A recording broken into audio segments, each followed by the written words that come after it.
बिस्मिल्लाहिर्रहमानिर्रहीम। अस्सलामु अलैकुम। मेरा नाम है मदीहा जावेद। कैल कोर्स में मैं आप सबको वेलकम कहती हूँ। इस कोर्स की तमाम अपडेट्स आप यूट्यूब से ले सकते हैं। यूट्यूब पर आप हमें सब्सक्राइब करें youtube.com/eMadrasa। इस कोर्स को फॉलो करते हुए आप अपने जो भी आर्टवर्क बनाते हैं वो हमारे साथ और बाकी स्टूडेंट्स के साथ आप फेसबुक पर शेयर कर सकते हैं।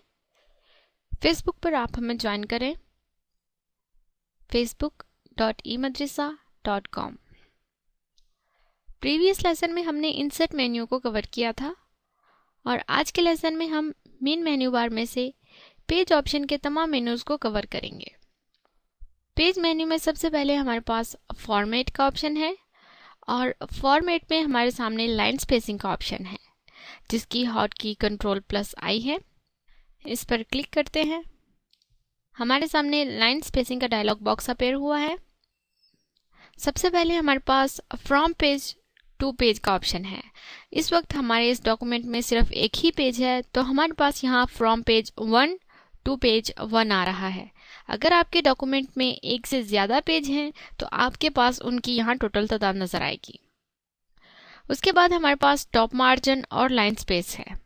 टॉप मार्जिन 20 का मतलब है कि हमारी फर्स्ट बेस लाइन और हमारे पेज के टॉप कॉर्नर का डिस्टेंस 20 मिलीमीटर है और लाइन स्पेस का मतलब है कि हमारी फर्स्ट बेस लाइन और हमारी सेकंड बेस लाइन के जो दरमियान का डिस्टेंस है वो 20 मिलीमीटर है। हम यहाँ इनको चेंज करते हैं 50 और अगेन 50। फिलहाल हम वर्टिकली और हॉरिजॉन्टली सेटिंग को रहने देते हैं और इसे ओके करते हैं। अब आप देखेंगे कि हमारी फर्स्ट बेस लाइन और हमारे पेज के टॉप कॉर्नर का डिस्टेंस 50 मिलीमीटर है और हमारी फर्स्ट बेस लाइन और हमारी सेकंड बेस लाइन के दरमियान का डिस्टेंस भी 50 मिलीमीटर है। दोबारा से हम अपने पास लाइन स्पेसिंग की डायलॉग बॉक्स ओपन करते हैं जिसकी हॉट की Ctrl+I है। अब हम अपनी बेस लाइन्स को सेंटर वर्टिकली इन पेज करते हैं और सेंटर हॉरिजॉन्टली इन पेज करते हैं।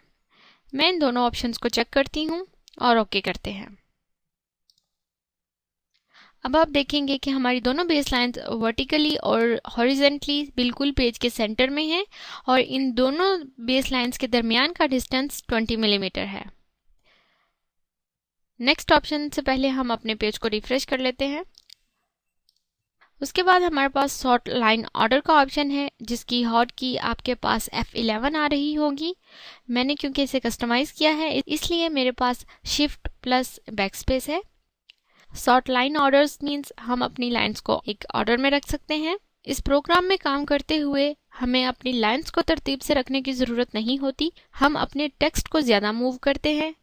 अक्सर ऐसा होता है कि हमें किसी आर्टवर्क में काम करते हुए 2, 3 या 4 बेस लाइन की ज़रूरत पड़ती है लेकिन हम अपना पूरा टेक्स्ट एक ही बेस लाइन में मूव करके उसकी फाइनल सेटिंग करते हैं। तो इसलिए सॉर्ट लाइन ऑर्डर की हमें ज़रूरत नहीं इस्तेमाल करने की क्योंकि हम सिर्फ टेक्स्ट पे काम करते हैं। उसके बाद हमारे पास रिमूव एम्प्टी लाइन्स हैं जिसकी हॉट की F12 है। यहाँ पर मैं कुछ मज़ीद लाइन्स ऐड कर लेती हूँ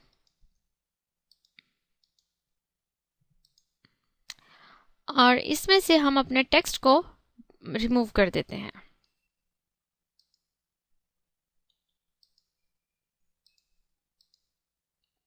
अब हमारे पास ये 3 बेस लाइन बिल्कुल खाली हैं, इन पर कुछ भी नहीं लिखा। अब पेज मेन्यू में जाकर फॉर्मेट और रिमूव एम्प्टी लाइन्स करते हैं। रिमूव एम्प्टी लाइन्स पर क्लिक करते हैं या कीबोर्ड से F12 प्रेस करते हैं और हमारे पास से तमाम एम्प्टी लाइन्स अपने आप डिलीट हो जाएंगी। उसके बाद हमारे पास स्केल का ऑप्शन है। इस ऑप्शन की मदद से हम अपने पेज पर मौजूद तमाम ऑब्जेक्ट्स जिनमें टेक्स्ट हो सकता है, आपकी कोई शेप हो सकती है या कोई इमेज हो सकता है, आप उसे रिसाइज कर सकते हैं। अगर आप कोई ऐसा डॉक्यूमेंट बना रहे हैं जिसमें आपको एक से ज़्यादा पेजेस का इस्तेमाल करना है, जैसे आप कुरान पाक की कोई सूरत लिख सकते हैं, तो आप इस ऑप्शन की मदद से अपने डॉक्यूमेंट में पेज ऐड कर सकते हैं। हम इस पर क्लिक करते हैं। हमारे सामने इंसर्ट पेज का डायलॉग बॉक्स अपीयर हुआ है। यहाँ पर हमें जितने भी पेज ऐड करने हैं हम उनकी तादाद लिख सकते हैं। यहाँ पर मैं 5 पेज ऐड करती हूँ। आप इन पेजेस को फर्स्ट पेज से पहले भी ऐड कर सकते हैं या उसके बाद भी ऐड कर सकते हैं। मैं इसे बिफोर रहने देती हूँ और ओके पे क्लिक करते हैं। अब आप इस हिस्से में देख सकते हैं कि हमारे इस एक डॉक्यूमेंट में टोटल 6 पेजेस हैं। क्योंकि हमने अपने फर्स्ट पेज से पहले इन पेजेस को ऐड किया है, इसलिए हमारे पास ये पेज बिल्कुल खाली है, इस पर कोई भी बेस लाइन ऐड नहीं है। उसके बाद हमारे पास डिलीट पेज का ऑप्शन है, जिसकी हॉट की कंट्रोल प्लस डिलीट है। हम इस पर क्लिक करते हैं। कैल्क प्रोग्राम की तरफ से warning notification dialog box appear हुआ है। मैं इसे यस करती हूँ। अब आप इस हिस्से में देखेंगे कि हमारे पास पहले 1/6 पेजेस थे और अब 1/5 पेजेस हैं। उसके बाद हमारे पास गो टू पेज का ऑप्शन है, जिसकी हॉट की कंट्रोल प्लस जी है। हम इस पर क्लिक करते हैं। हमारे सामने गो टू पेज का डायलॉग बॉक्स अपीयर हुआ है। हमारे इस डॉक्यूमेंट में टोटल 5 पेजेस हैं। हम पेज नंबर 3 पर जाना चाहते हैं, तो यहाँ हम 3 ऐड करेंगे और ओके कर देंगे।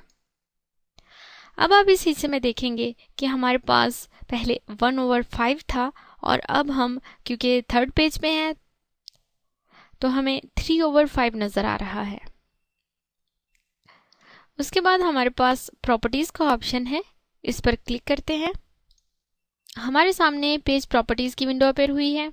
इस प्रोग्राम में तमाम प्रीसेट्स इंचेस और मिलीमीटर्स में मौजूद हैं।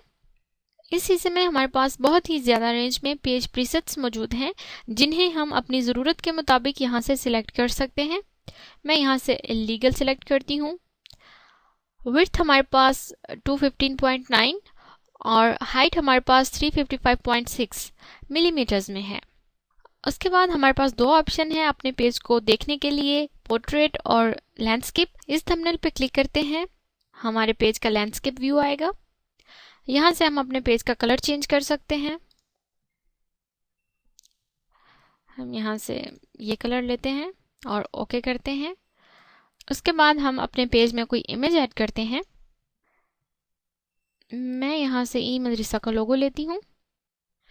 फिलहाल मैं स्ट्रेच इमेज पे चेक नहीं करती, ताकि आप बेहतर तरीके से समझ सकें कि इस ऑप्शन का हमें क्या फ़ायदा है। इस ऑप्शन को चेक करने या अनचेक रखने से हमारे इमेज पर क्या असर पड़ता है। उसके बाद हमारे पास डिस्प्ले का ऑप्शन है, जिसमें ड्रॉ लाइंस यानी हमारी बेस लाइंस, उसके अलावा ड्रॉ पेपर यानी हमारे पेज का बॉर्डर, और शो रूलर यानी हमें जो अपने इंटरफेस पर रूलर नज़र आ रहा है, हॉरिजॉन्टल और वर्टिकल, और शो ऑटो हाइड बार ये अनचेक है और बाकी तीनों चेक हैं। मैं इन तीनों को भी अनचेक करती हूँ और अब हम इसे अप्लाई करते हैं। इसे क्लोज करते हैं। अब आप देखेंगे कि हमारे पेज पर हमने जो इमेज ऐड किया है वो मौजूद है और वो बिल्कुल हमें अपने 100% व्यू पे नज़र आ रहा है, जिसमें इसके पिक्सल्स, इसके एस्पेक्ट रेशियो बिल्कुल ठीक हैं। अब हम दोबारा से प्रॉपर्टीज़ में आते हैं और यहाँ से हम इमेज को स्ट्रेच कर लेते हैं और हम अपने बेस लाइन, ड्रॉ पेपर और शो रूलर को भी चेक कर लेते हैं। अब हम इसे अप्लाई करते हैं और क्लोज करते हैं। हमारा पेज इस वक्त हमें लैंडस्केप व्यू दे रहा है। ऐड किए गए इमेज को स्ट्रेच किया था तो उसका ये नुकसान हुआ कि हमारा इमेज पूरे पेज पर स्ट्रेच तो हो गया, लेकिन उसके पिक्सल्स, उसका कलर और बाकी तमाम चीज़ें डिस्टर्ब हो गई। दोबारा से हम पेज में प्रॉपर्टीज़ पर जाते हैं। यहाँ से हम स्ट्रेच इमेज को अनचेक करते हैं, अप्लाई और क्लोज। अब आप देखेंगे कि हमारा ऐड किया गया इमेज हमें बिल्कुल ठीक तरीके से नज़र आ रहा है। यहाँ पर मैं आपको एक चीज़ बताना चाहती हूँ कि इस तरह ऐड किए गए इमेज को आप मूव नहीं कर सकते, लेकिन अगर आप इंसर्ट में से कोई पिक्चर ऐड करते हैं तो उसे आप अपने पूरे पेज पर कहीं भी मूव कर सकते हैं, लेकिन प्रॉपर्टीज़ में से ऐड किए गए इमेज को आप मूव नहीं कर सकते। अगर आप अपने इस पूरे इंटरफेस को कस्टमाइज़ करना चाहते हैं तो आप लेसन नंबर 3 देख सकते हैं, जिसमें बहुत डिटेल से आपको तमाम इंटरफेस को बाय डिफ़ॉल्ट चेंज करने का तरीका बताया गया है। इस प्रोग्राम की तमाम अपडेट्स आपको YouTube पर मिल सकती हैं। YouTube पर आप हमें सब्सक्राइब करें, youtube.com/eMadrasa। इस प्रोग्राम को फॉलो करते हुए आप जो भी अपने आर्ट वर्क बनाते हैं वो हमारे साथ और बाकी स्टूडेंट्स के साथ आप फेसबुक पर शेयर कर सकते हैं। फेसबुक पर आप हमें ज्वाइन करें facebook.emadrasa.com। आज के लेसन में हमने पेज मेन्यू के तमाम ऑप्शंस को कवर किया है। उम्मीद करती हूँ आज की दी गई मालूमात से आपके इल्म में इजाफा हुआ है। अल्लाह हाफिज़।